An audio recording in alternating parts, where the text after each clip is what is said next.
Don't move. Turn your fantasy football into reality. Here's CJ. Hey, welcome to the Dirty Landry Report. I'm CJ. Nice to see you back today. You're looking good. Gotta say that. Welcome to the first installment of the UFF, the University of Fantasy Football. Nice to have you on board. We're here to help you. We really are. We're here to help you manage your roster for the start of the fantasy football season and how to get the most out of your team and or teams. I know many people, myself included, have multiple teams. Do you? How do you keep track of those teams? That's what we're curious about. How do you keep up to date on your own teams? What's going on waivers, the other teams, setting the lineups, tracking waivers? How do you remember all that? It's pretty hard to do when you're just staring at an app all the time. So just in general, you need to know what's going on in all your leagues all around you. And that can be pretty tough. So that's what today's episode is about. Today's segment is managing that roster 101. Keepers, redraft, IDP, dynasty, whatever it may be, it really doesn't matter. But just a note, there's a lot of analysts out there that'll tell you don't do this and don't do that.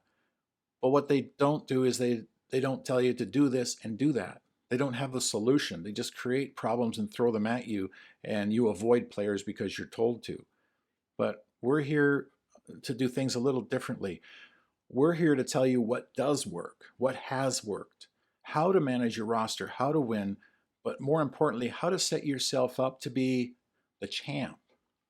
You know, it was Gordie Howe. I did an interview. I was lucky enough to do an interview with Gordie Howe years ago. And he said, you know, there's lots of winners out there, but there's only one champ. And we want that to be you. Well, unless you're playing in my league, and then second place is probably just good enough for you. No, but seriously, the more people who win the championships that are watching this show, the bigger the audience will be. But it's more important for us that you get the information that you're needing. So the methods that we're using here are used by myself and other members of the gang here, the Dirty Landry Group, since we started playing fantasy sports together in 1982. So let's get started. We've been around for a while. Now, the first thing you're going to need, get my props here, is a pen, maybe even two, because you might run out of ink. I do. You'll want a highlighter. And in my world, this stuff is gold. It's the whiteout, so it corrects my mistakes and when I trade players and so forth.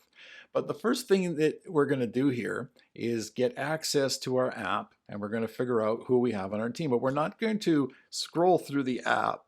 We're going to do things a little differently. We're going to do this. Ta-da! That's my team, or one of them. I wrote it down. That's what the pen and the book are all about.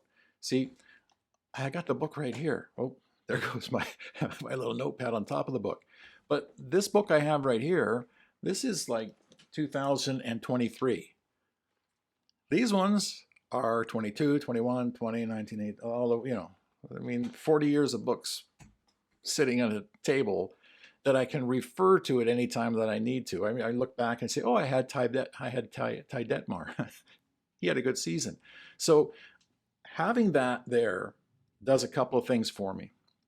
Number one, it stops me from scrolling through my phone.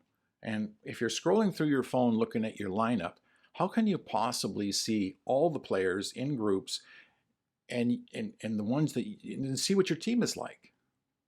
See, what I've done on this, like I'll show you again, is I've got them all listed. I know who my quarterbacks are just at a glance. I know who my running backs are. I know what I might need help with. I know what I have, and I know what I want. And the yellow marks that you see on there, those are the new guys. See, on that particular team, I had Diggs, Kelsey, Tom Brady, and I forget the other, the running back, Eckler. And I traded them at the end of the year. I won the league championship with that team. But I stared at it and I had nothing left on that team. The team was basically at the end of its run, and I don't want to finish last. I don't want to miss the playoffs. I don't want to be that guy who's bragging about his first pick in the draft. So I traded those guys away. I got a bunch of picks. I got a bunch of new players, and I'm pretty hopeful that this team will make the playoffs. And by the end of the year, I think I can make at least a challenge for the top 4, maybe top 2, if I get a little bit lucky. But luck doesn't have a whole lot to do with it. When you're writing everything down, you remember it. Like, I have this other list. That's just a list of the players that were available for the rookie draft this year. I didn't throw it away when the rookie drafts were done. My leagues are done drafting, but why would I throw it away?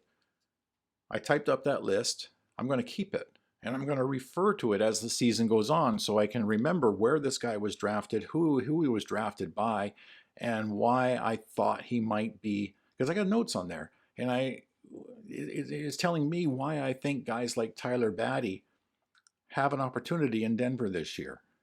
But if I hadn't kept my notes from last year, I wouldn't remember that. So that's what this is about. That's what this Fantasy Football University is all about, is to show you there's other ways. Just scroll through the app. But what I do with this book, by the way, is every 2 or 3 weeks, I take 5 minutes and I write down every team again, because things change. There's waiver wires, there's injuries and so forth that happen. So I always want to know where I stand. And if I have it written in front of me, if I have notes in front of me, I don't forget and I know where I'm at. And there's nothing worse on Sunday than realizing that, that guy went on waivers, you could have had him, but you were so busy over here, you didn't even remember that. So you have to make some notes and you have to take it seriously if you want to win. Otherwise, it's just luck. And I don't know, I'm pretty good at this, and I've been good at this for quite a while. And my teams, well, to quote another guy I know, my teams don't suck. So all I'm doing is adding to your repertoire. And if you can use some of this to help you win a championship, that's fantastic. So our next episode will be coming up shortly. Thank you for watching this show. That's it for this episode.